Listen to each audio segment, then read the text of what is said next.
जय जोहर साथियों, मैं संदीप नरगावे आप सभी दर्शकों का हमारे YouTube चैनल जागो आदिवासी में बहुत बहुत स्वागत करता हूं।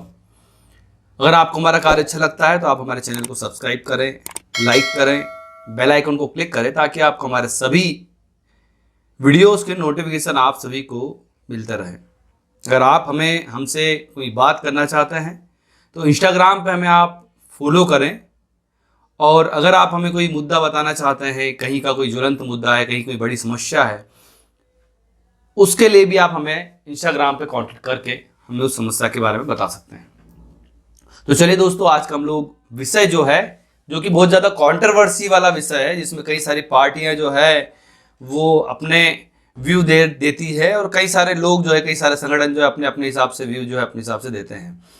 यही कि क्या आदिवासी हिंदू है, इस चीज को लेके असल में जो रियलिटी है, जो इतिहास जो कहता है, वो यह कहता है कि एक हिंदू व्यक्ति आदिवासी हो सकता है, लेकिन कभी भी आदिवासी हिंदू नहीं हो सकता। इन दोनों ही वाक्यों का जो अर्थ जो है वो अलग निकलता है।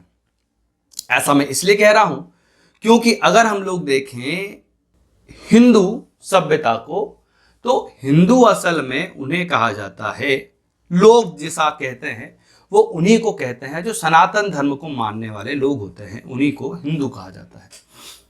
अब हम लोग देखें कि सनातन धर्म का उदय कब हुआ। तो सनातन धर्म का जो उदय हुआ वो 1500 BC it mean before Christ, Hindi में ईसा पूर्व। तो 1500 ईसा पूर्व में सनातन धर्म का उदय हुआ, और सनातन धर्म का जो उदय हुआ वो सनातन धर्म का उदय कैसे हुआ, तो ऋग्वेदिक काल जो कि 1500 बीसी के समय में स्टार्ट हुआ, और ऋग्वेदिक काल में ही ऋग्वेद का और कई प्रकार और अलग अन्य 3 वेदों की रचना हुई। और जब ये वेदों की रचना हुई तो उसी में से जो प्रमुख वेद जो था ऋग्वेद था, और ऋग्वेद में बताए गए मार्ग को ही सनातन कहा गया। सनातन में बताए गए कई सारे मार्ग थे, कई सारे यज्ञ थे, और कई सारी संस्कारों को बताया गया था, और इसी को ओवरऑल सनातन कहा गया। इसमें ऊंच नीच नहीं थी, वर्ग रहित समाज का निर्माण किया गया था, जिसमें सभी को समान दर्जा दिया गया था। और उसी यही जो कार्यकाल जो चला लगभग 500 वर्षों तक चला, और उसी के बाद में उदय हुआ उत्तरी वैदिक काल का, जिसमें कई सारी चीजें जो हैं वो रूढ़िगत प्रथाएं, जो गलत चीजें जो है, जैसे कि जो वर्ण व्यवस्था जो है वो पहले जो ऋग्वेद में जो थी वो कर्म के आधार पे थी, लेकिन वंश के आधार पे जो कर दी गई वो उत्तरी वैदिक काल में कर दी गई।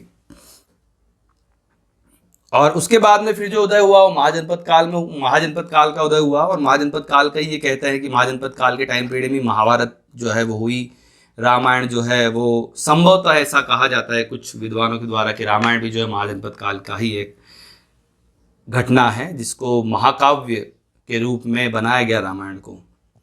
और उसके बाद में फिर मगध साम्राज्य का उदय हुआ, और मगध साम्राज्य में पहला वंश जो है हर्यक वंश आया, और हर्यक वंश के बाद में इसी टाइम पीरियड में बौद्ध धर्म जो है उसका उदय हुआ, और इसी के कुछ समय बाद जैन धर्म का भी उदय हुआ। अब जैसे ही इन धर्मों का उदय होना प्रारंभ हुआ, तो वैसे ही अपने अपने धर्म को श्रेष्ठ बताने का होड़ जो है वो प्रारंभ हो गया। और एक जो समय आया जिसमें सम्राट अशोक ने जब बौद्ध धर्म को जब अपनाया, उनके अलग से उन्होंने सिद्धांत जो है उन्होंने दिए सम्राट अशोक ने, उसी के बाद से बौद्ध धर्म को प्रचार प्रसार के लिए इनका जो पूरा वंश जो है वो निकल गया। और अंतिम जो सम्राट अशोक के जो वंशज थे, इनका नाम था बृहद्रथ, इन्हीं को एक सनातन धर्म मानने वाले व्यक्ति जिनका नाम था पुष्यमित्र शुंग, इन्होंने इनकी हत्या करी, और उसके बाद से फिर कट्टरपंथी जो है उसका प्रारंभ हो गया। और इसी के बाद आया गुप्त काल, और गुप्त काल में ही मनुस्मृति की रचना हुई, और मनुस्मृति में ही यह बताया कि वर्ण व्यवस्था कैसी होती है, नीची जाति के जो लोग होते हैं वो कौन होते हैं, ऊंची जाति के जो लोग हैं वो कौन होते हैं, और कौन लोग जो हैं इनका कार्य क्या है, जन्म के साथ में इनका कार्य क्या है, वो ये सब चीजें बताने वाली जो पुस्तक है मनुस्मृति है। इस मनुस्मृति का संबंध सनातन से बिल्कुल भी नहीं है। असल सनातन जो है ऋग्वेद कहता है।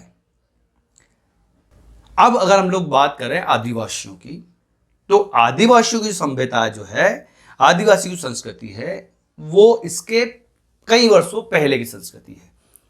इनकी जो उत्कर्ष संस्कृति जो है आदिवासियों की, वो स्टार्ट होती है 2300 बीसी से लेके 1750 बीसी के समथिंग में। ये जो है वो ऋग्वेद के भी पहले का समय था। और ये जो उत्कर्ष समय जो आदिवासियों का था, और यही समय को जो सभ्यता, इस समय में जो सभ्यता का जो विकास हुआ वो सिंधु नदी के किनारे हुआ, और इसी कारण से इसे सिंधु घाटी सभ्यता कहा गया। अब यही जो सभी आदिवासी थे, इन्होंने ही आगे चल के हिंदू धर्म के वो अनुयायी हुए। हिंदू धर्म को कई सारे लोगों ने अपनाया, कई सारे लोगों ने हिंदू अनुयायी जो थे, जैसे कि कहा जाता है कि मर्यादा पुरुषोत्तम श्री राम जो थे, जब वन में गए थे तो उन्हें सपोर्ट करने वाले हनुमान, सुग्रीव, ये सभी लोग जो थे वो एक आदिवासी गण प्रमुख थे। बहुत अच्छा उनका संबंध रहा आपस में, और यही संबंध जो था वो हम लोग कह सकते हैं कि महाराणा प्रताप को भी जो समर्थन जो दिया वो भी एक व्यक्ति, भील ही व्यक्ति ही थे। तो इस प्रकार से एक लंबा समय साथ में रहा। हम लोग अगर बात करें दोनों की संस्कृति की, तो दोनों साथ में ही रहे, इसी कारण से दोनों की संगीत, संस्कृति, सभ्यता मिलती जुलती है।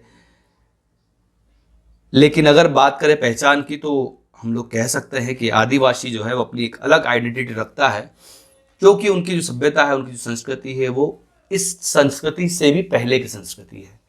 ऋग्वैदिक काल के भी पहले से आदिवासी भारत देश में निवास कर रहा है, और वही संस्कृति को लेके, उसी संस्कृति को संजोए हुए अभी भी है। अब ये सिंधु घाटी सभ्यता का संबंध आदिवासियों से कैसे है, इसको लेके हमारा अगला पार्ट आएगा, जिसमें हम लोग ये बताएंगे कि आदिवासियों का संबंध सिंधु घाटी सभ्यता से कैसे है। तो इसके जो सबूत जो है वो क्या क्या मिलते हैं, इसको हम लोग हमारे अगले पार्ट में बताएंगे।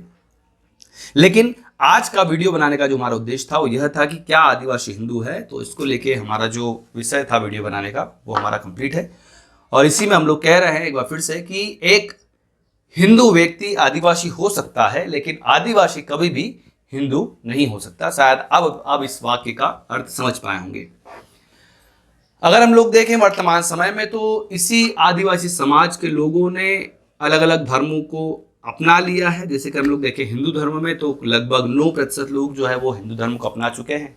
मुस्लिम धर्म में जो है वो 0.5%, लगभग 0.5% लोग जो है उन्होंने मुस्लिम धर्म को अपना लिया। ईसाई धर्म को जो अपनाया है वो 32.8% लोगों ने अपनाया है, और जैन धर्म को जो अपनाया है वो अपनाया है 2.6% लोगों ने, और बौद्ध धर्म को जो अपनाया है वो आदिवासी समाज के लोगों ने 7.4% लोगों ने बौद्ध धर्म को अपनाया है।